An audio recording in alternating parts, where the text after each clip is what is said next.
जी हाँ।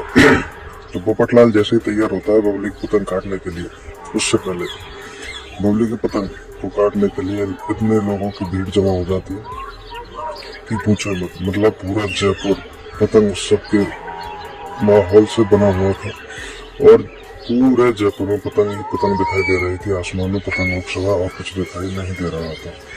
जी हाँ दोस्तों, इतनी बात देखने के बाद फिर इधर पोपटलाल को फोन कर देती है माधवी, और माधवी बोलती है कि पोपट भाऊ, पहले तुम अपना जो भविष्यवाणी है यानी कि मुहूर्त दिखवा लीजिएगा कि तुम्हारी पतंगबाजी करने की अब सही वक्त है।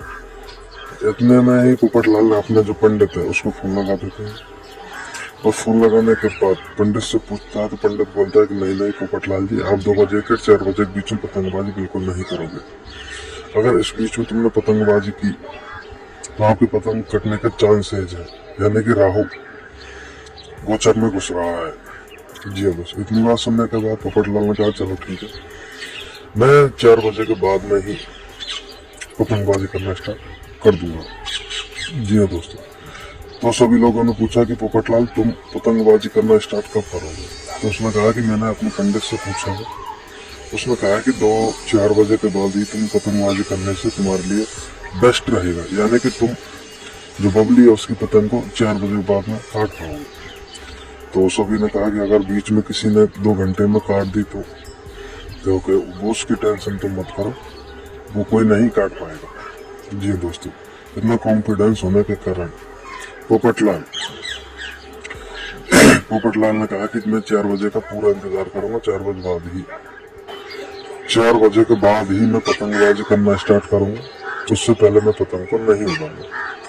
तो सभी ने कहा कि चलो ठीक है, देखते हैं आखिर 4 बजे तक बबली किस किस की पतंग को काटती है, कौन कौन पतंग से बच जाता है। तो जैसे तैसे करके और बबली सबकी एक एक करके पतंगों को काटती जाती है। तो पतंग काटने के बाद फिर बबली और पोपटलाल आपस में बातचीत करना स्टार्ट कर देते हैं। तो दोनों बातचीत करते हैं, बातचीत करते ही तो जैसे ही इधर जो गोकुल धाम सोसाइटी वाले लाइव टेलीकास्ट देख रहे थे तो सभी लोगों ने कहा कि हमारा पोपटलाल किधर गया। पोपटलाल इस जो लाइव स्ट्रीम चल रही है इसमें दिखाई नहीं दे रहा है। तो तभी जेठालाल ने कहा कि बीड़े, जेठा पोपटलाल को फोन लगा और पोपटलाल से पूछ तुम कब आ रहे हो पतंगबाजी करने के लिए। तो जैसे ही बीड़े फोन लगा देता है पोपटलाल के लिए, तो पोपटलाल बोलता है कि बीड़े मैं अभी पतंग उड़ाने नहीं आ सकता। तो सभी ने कहा कि क्यों नहीं आ सकते, कि क्योंकि अभी राहु काल चल रहा है।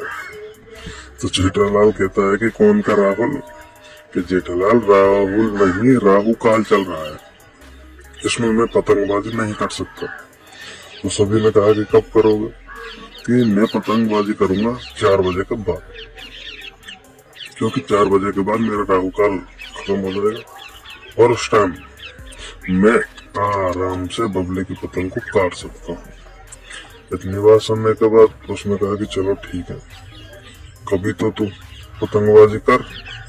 तो जैसे ही 4 बजने वाले होते हैं तो पोपटलाल तैयार कर देते हैं कि तुम तैयार हो जाओ, अपने धागा वगैरह पतंगबाजी को लेकर बांध बूंदी करके तैयार हो जाओ, जिससे तुम बबली के पतंग को काट सकते हो।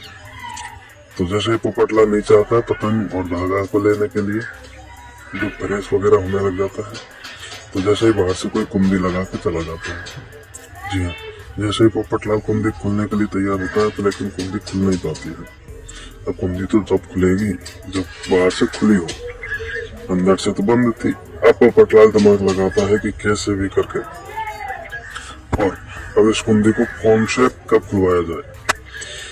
तो पोपटलाल ने फोन लगा देता है रतन को, और रतन से बोलता है कि रतन जल्दी तुम नीचे आओ और मुझे गेट से बाहर निकालो। तो रतन ने कहा कि क्या हुआ, कि जैसे ही मैं गेट के अंदर घुसा था किसी ने बाहर से कुंडी को लगा दिया और मैं अंदर ही रह गया हूँ। अगर मैं अंदर रह जाऊंगा तो फिर वहां बबली के साथ पतंगबाजी कौन करेगा। तो रतन भागता नीचे आता है और नीचे आके ही उस दरवाजे को खोल देता है। जैसे दरवाजे को खोलता है तो पोपटलाल बाहर आ जाता है। और पोपटलाल अब गुस्से में आता है बाहर। तो तभी रतन भाई कहते हैं कि पोपटलाल, अगर तुम इतने गुस्से में पतंगबाजी करोगे तो कहीं तुम्हारी पतंग कट ना जाए। यह बात सुनने के बाद पोपटलाल एकदम शांत स्वभाव में हो जाता है। तो जैसे ही शांत स्वभाव में होने के बाद फिर पतंग को बांधा बूंदी करके उड़ाना स्टार्ट कर देता है। जी हाँ दोस्तों, उधर गोकुलधाम वाले सभी बहुत खुश हो जाते हैं कि आखिरकार अब हमारा जो पतंग किंग पोपटलाल है वो आ चुके हैं मैदान में और अब बबली की पतंग को काटने के लिए तैयार हो जाता है। तो इधर बबली ढूंढती है पोपटलाल की तरफ और पोपटलाल देखता है बबली की तरफ। जी हाँ दोस्तों, यह देखते देखते फिर सभी ने कहा कि अब पोपटलाल हमारा किसी भी हालत में और बबली से जीत कर ही उससे बरमाला पहनाने के लिए बोल देगा। तो जैसे ही पोपटलाल अपनी पतंग को ऊपर दौड़ाया तो बबली की पतंग उसके हाथ में ही आ रही थी।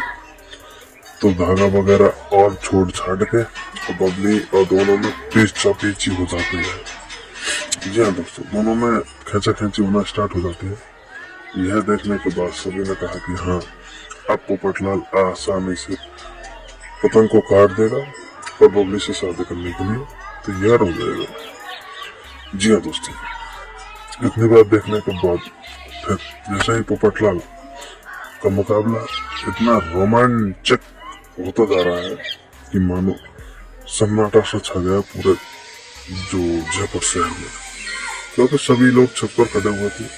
छत पर खड़े होने के बाद लुत्फ उठा रहे थे पतंगबाजी का, क्योंकि बबली अभी तक कवारी थी और वह सोच रही थी कि कोई भी पतंग को मेरे को काट के और मुझसे शादी करेगा, मैं उसके साथ ही शादी करूंगी।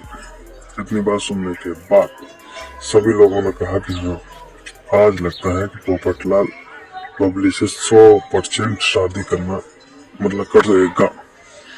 तो जैसे तैसे करने के बाद दोस्तों पोपटलाल ने फुल जोर लगा दिया, फुल कॉन्फिडेंस के साथ कि आज तो बबली के पतंग को काट कर उसे दुल्हन बना के और गोकुलधाम सोसाइटी के अंदर प्रवेश करा देगा। जी हाँ दोस्तों, तो जैसे तैसे करने के बाद फिर आ जाते हैं सभी लोग वहां पर। फिर जो पोपटलाल पतंग काट देता है। जी हाँ दोस्तों, पोपटलाल पतंग काट देता है बबली की। और बबली की पतंग काटने के बाद बबली कहती है कि पोपटलाल जी, तुमने मेरी पतंग की डोर तो काट दी है, लेकिन अब मेरी डोर यानी मेरी जिंदगी की डोर अब तुम्हारे हाथों में मैं सौंपने जा रही हूँ। जी, अगर पोपटलाल और बबली की शादी होने की तैयार हो जाती है, लेकिन यहाँ एक बहुत बड़ा ट्विस्ट आ जाता है और इस ट्विस्ट के बीच में आपको देखने को मिलेगा कि कैसे जो बबली और पोपटलाल उन दोनों की शादी नहीं हो पाती है। जी हाँ, दोनों की शादी नहीं हो पाती है क्योंकि इसके अंदर अभी आपको ट्विस्ट देखने को मिलेगा। तो जी हाँ दोस्तों, आप हमारी वीडियो कैसी लगी और वीडियो अच्छी लगी हो तो वीडियो को लाइक करें, चैनल पर नए हो तो सब्सक्राइब करें और चाहे बबली को उठा के सब्सक्राइब पर पटको या फिर पोपटलाल को उठा के सब्सक्राइब पटको, मुझे सब्सक्राइब क्लिक होनी चाहिए बस। और ऐसे प्यार सपोर्ट बनाए रखें, तुम्हारा भाई तुम्हारे लिए ऐसे लेटेस्ट न्यूज और वीडियोज देखने के लिए लेकर आएगा। जी दोस्तों, तो मिलते हैं नेक्स्ट वीडियो में। तब तक के लिए like comment share subscribe now.